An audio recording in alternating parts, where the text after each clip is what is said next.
ang naghirap, hugot pawis ng mga OFW, kami ang nakakaalam kung anong gagawin namin sa aming pera. Yes, Kaya ma'am. huwag kayo masyado maging bastos sa mga OFW. Kasi iba ang OFW. Hindi kami mga bayan. Yan, ma'am. Pero pwede namin ipalabas yung galit namin. Yan. Yung nakuan mo yung pagbati niya, ma'am, na may halong tawa po yung pagbati niya Isa pa rin yan. yung birthday message niya kay Tatay Diggs. Totoong abogado siya. Kailan naging wish ang happy birthday? Yun, no? Saang curriculum yun? Ang pagkakaalam namin, kung ikaw, mag-greet ka sa isang may kaarawan, of course, happy birthday. Yun. Hindi ibig sabihin, wish mo na yun. Pero kami, may wish kami sa inyo. Malapit na kayong matapos. Yun. Yan yung wish namin sa inyo. Kaya, ibalik nyo si Tatay Digong kung ayaw nyo magkagulutan. Yun, no? So, ma'am, itong pinapakalat na fake news, no? Yung sabi daw ay sa yung asylum ba yun? Na China. from the China, di ba? Ano po yung mga masasabi po natin, ma'am, na hindi pala, no? Nagsalita na po yung doon sa China, no? Ambasador? Actually, yung mga sinasabi ng administrasyon, hindi na kami naniniwala. Kasi sila mismo ang nagbibigay ng ng maling impormasyon Yes. sa atin. Di ba dapat sila yung nagbibigay ng reliable information sa atin, pero sila yung nagbibigay ng mga fake news sa atin. Sunod. Kung sino pa yung mga totoong mga vloggers na may malasakon niya at kung ano ang administrasyon na meron tayo ngayon. Sawa na kami sa ganitong paulit-ulit na nangyayari sa ating bansa. Korupsyon, krimen. Hindi nyo kayang tapatan ang nagawa ni Tatay Digong, lalong-lalo na sa mga OFW. Kaya kami galit. Kaya huwag nyo kaming susubukan talaga, kaming mga OFW. So, baka may tanong kanyo, sir. Ito, ma'am. Hindi, ma'am. Sige, tanong, ma'am. Maganda yung tanungan natin ngayon dito. Ano nararamdaman niyo? Itong ginagawa ng mga OFW ay hindi na po laban kung anong uri ka man or anong lugar ka ipinanganak. Ito ay laban ng Pilipino. Laban nating lahat para sa pamilya ng mga OFW. Dahil grabe ang sakripisyo ng mga OFW. Ang hinihiling lang naman ng mga OFW, maayos na gobyerno at saka yung family nila dito sa Pilipinas safe. Pero ngayon grabe ang krimen. Grabe yung patayan. Iba yung naramdaman namin kay Tatay Digong at iba yung nangyayari ngayon. Kaya we need to speak. We need to see. At we need to voice out talaga kung ano yung nararamdaman natin. Dahil kung magbulag-bulagan tayo, lalong babagsak ang Pilipinas. Last na mensahe niyo po para kay PRRD ko narinig po. Tatay Digong, ang hiling lang po namin sa inyo, magpalakas po kayo dahil kayo ang kailangan ng ating bansa. Walang makakapantay sa ginawa po ninyo para sa ating bayan, lalong-lalo na sa OFW. At kayo lang po yung presidente na tunay na nagmamahal sa mga OFW. Kayo lang po yung merong pakialam sa amin. Tay, we are here, we are strongly supporting po sa inyo. At hindi po kami titigil hanggat hindi kayo makauwi dito sa Pilipinas. Okay, ma'am, pa-record lang po name natin ang designation. JJ Acedo from the OFW Global Movement for Empowerment. Thank you. Thank you po. Ito, patuloy ho tayo. Nandito, Huwag masyadong malapit pandang. Sige. at patuloy po tayo nandito at nagbabantay. Dahil alam natin na talagang mahirap sabihin na baka masingitan tayo. Una-una, nandito yung mga inantay ko lang yung mga ibang pupunta rito ng mga kapatid natin, mga Muslims. Dahil kasi yung Tarawih, after mamaya, nandito yung mga iba't ibang Muslim na leaders natin. May mga official tayo, may mga dating mayor, may mga mayor pa. Kasi ang pag-usapan dito yung 28 ng ng yes, birthday po natin mahal na Pangulo. Kung ano po, pa rin yun, nandito tayo, kung ano magiging gagawin dito para sumama po sa ano tawag dito sa pagkakaisa. So, ang pinaka-importante dito at yung pagkakaisa dahil malinaw na itong ilang araw, itong 10 araw, nakikita ho natin yung nangyari sa hearing sa Senate, nakita natin yung mga sinasabi ng mga abogado na marunong sa batas, nakita ho natin yung mga sinasabi ng iba't ibang sektor sa Pilipinas, lalo na po yung mga marunong sa batas, na nayurakan po talagang ating mahal na Pangulo. Masakit sabihin na talaga ang ginawa sa kanya, hinulda, kinidnap. Kasi malinaw yung batas na wala jurisdiction dito ang ICC. Walang demanda sa Pilipinas ang ating mahal na Pangulo. Napakalinaw. Dapat magkaroon ng litigate o i-prosecute dito sa Republika ng Pilipinas. Pagdating dito ay parang nakipagsabutan itong administration, ito si Marcos, para nakawin itong matanda na alisan ng karapatan. Malinaw po, binabanggit ng mga abogado, yung mga marunong sa batas, itong Republic Act 59, alam po natin kung ano definition yun, halos lahat nakita natin.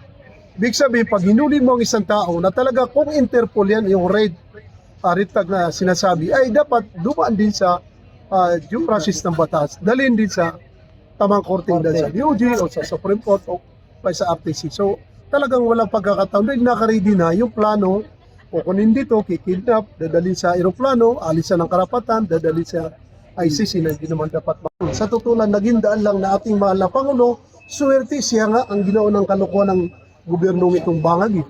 Then paano yung mga mahihirap na mga Muslim, mga mahihirap na mga kapatid nating Christian, mga Pilipino, na pag gusto nilang kasuhan, ibig sabihin kaya nilang gawin itong napakahirap na hindi natin matanggap. Kaya nga binabanggit ko muli na sa aming mga Muslim ay may jihad sa ngayon. Why? Kasi kung kukunin natin yung mga nangyari, yung mga ninuno natin mga Muslim, nakipagpatayan, lumaban sa Amerikano, lumaban sa Hapon, sa mga Espanyol na hindi kami natalo dahil nagpakamatay tayo lahat dahil dun sa kalayaan ng bansa. Ngayon, nung lumaya na tayo na isa tayo pinakamagandang bansa, pagkatapos ngayon sisirain na lang itong administration ni BBM. Anong karapatan nila? Anong karapatan na PNP na alisan ng karapatan ng mga tao? Nakikita ho natin yung mga nangyari sa hearing. Dahil yung pag-proceeding sa hearing ay paulit-ulit sila nagtuturuan. Yung pag-proceeding na ginagawa. So napaka-lakas po na lahat ng panindigan ng Pilipino na may babalik po ang ating mahal na Pangulo. Sa totoo lang. So hindi ho tayo, kami nga ho mga kapatid ninyo, lalo na ho yung lahat ng Muslim na nandito sa Davao, ibang nga malalapit. Sama-sama po kami. Libo na ho ang taon nandito at di tayo papayag na hindi may balik. Number 4, kung makikita natin ngayon lang nangyari sa kasaysayan ng mundo na nagkaroon ng sobra-sobrang pagmamalkidigong sa Amerika, sa Netherlands, sa Canada, sa mga Muslim state, sa buong mundo, sa iba't iba. Hindi lang tayo Pilipino. Ibig sabihin, ito yung batas na nakita na hindi rin dapat suporta ng ICC ng iba't ibang mundo, country sa mundo. So napakalaking insulto ito sa Pilipinas. Kasi yung sovereignty ba, naintindihan natin yung soberenya. Saan ka nakakita? Walang karapatan dito ng ICC, ibinigay ng Presidenteng Bangag, ibinigay ng PNP. Ito mahal na Pangulo sa kanila. Pero bang ganon? So talaga kung isipin natin, talagang tayo, parang ang administration na kasalukuyan talaga ngayon hindi, walang batas na inapakan. Hindi tayo Democrats policies dito sa Pilipinas. Umaalap po tayo sa galit. Kaya nga inuulit ko, baka yung mga ibang Muslim ay bumalik sa bundok Parang ang nakikita nila, wala nang mangyari na katotohanan sa kasalukuyang administration na ito na baluktot. Sir, kung meron po kayong isang panawagan para po sa ating mga kababayan, ano po yung sumugita parating sa kanila na mensahe? Para sa akin, sa ating mga kabayan, lalo na sa ating mga kapatid na mga Muslim, magising po tayo. Inuulit ko, parang daan lang nang nangyari sa ating mahal na Pangulo. Yung ginawa sa kanya. Ngayon, nagising tayo na ang batas pala ay kaya palang sirain ng isang namunong presidente. Dumating dito ang ICC, dumating dito iba't ibang, ibang country na walang jurisdiction sa Pilipinas, bigla ka nalang kukunin, isasakay ka sa aeroplano, dadaling ka raon, na wala naman siyang kaso sa Pilipinas. So panawagan po tayo, lahat po tayo sama-sama po. Sama-sama po tayo na manindigan tayo sa nangyaring ito. Pag tayo po ay natutulog-tulog lang na po. Ibig sabihin, sumasama tayo sa maging baluktot ang batas sa Pilipinas. Tama. Huwag ho tayo, anong tawag nito, huwag ho tayo tatalikod po sa karapatan at karangyaan ng Pilipinas na napakalayang bansa. Pagkatapos, nanakawin lang ang mga tao rito, ibibigay sa gustong country na kung kaaway ka ng isang administration. Para sa atin, napakalinaw na ang kanilang ginagawa ay political motivated lang. Dahil ang gusto nila mawala ang Duterte. Para si Vice President ay hindi maging Pangulo sa 2028. Ang maging Pangulo ay si Tambaloslos. Malinaw po yan. Ano pa ang hindi nila nagawa? Ninakaw nga nila ang billion, trillion na mismo ang Supreme Court ang nagsasalita, mismo ang ibang mga kaalam sa batas. Ano pang kailangan? Ninakaw pa nila ating mahal na Pangulo. Ninakaw na nga nila pera, ninakaw pa nila ang karapatan ng batas, ninakaw pa nila ating mahal na Pangulo. Sino hindi magagalit? Parang lahat tayo, wala na tayong katuwiran at wala na tayong matatakbuhan ng gobyerno sa kasalukuyan dito sa ginawa ni BBM. Yun ang pinakamasama. So, sabi na po kaya PRRDS Panigay. Yun po, isay po natin sa ating mahal na Pangulo. Huwag po kayo huwag po kayo mag-aalala dahil hindi po natutulog ang sambayan ng Pilipino, buong mundo. Nandito po kami, mahal na Pangulo, Vice President, sa inyong pamilya Duterte, nandito po kami, nakahanda po ang aming buhay na ibuwis namin. Alang-alang po sa ating mahal na Pangulo na napakaraming ginawa sa bansang ito. Alam niyo, hindi tayo nagkakaganito kung wala siya nagawang mabuti sa ating bansa, di ba? Tama. Bakit tayo nagkakaganito? Halos lahat ng tao araw-araw, gabi-gabi umiyak, pupunta sama-sama. Makikita mo mga matatanda, may mga dalang pagkain.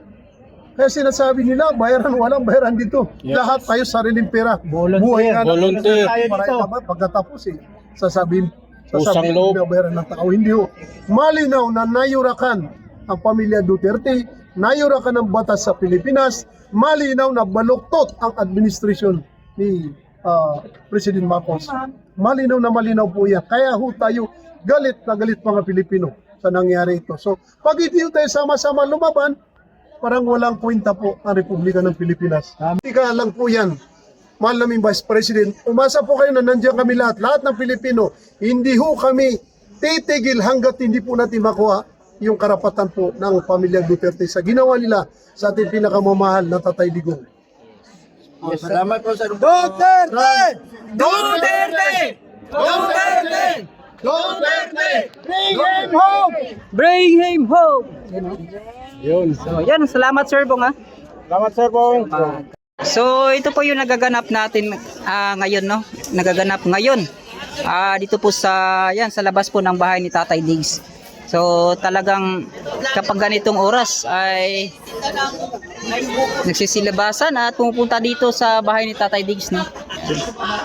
Maraming salamat po sa lahat ng mga nakasuporta, nakatutok sa aking pag-vlog, pag-update po dito, no, sa bahay ni Tatay Diggs.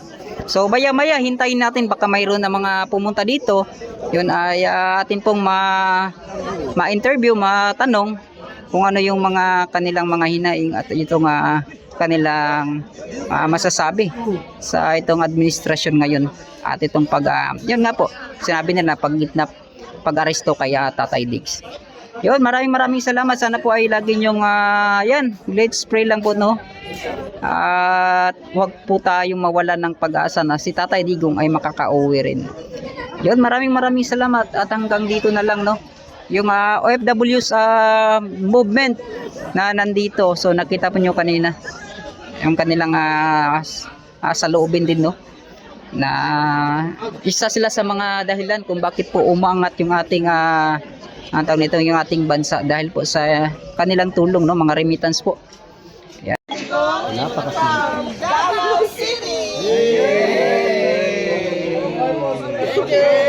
Thank you, ma'am.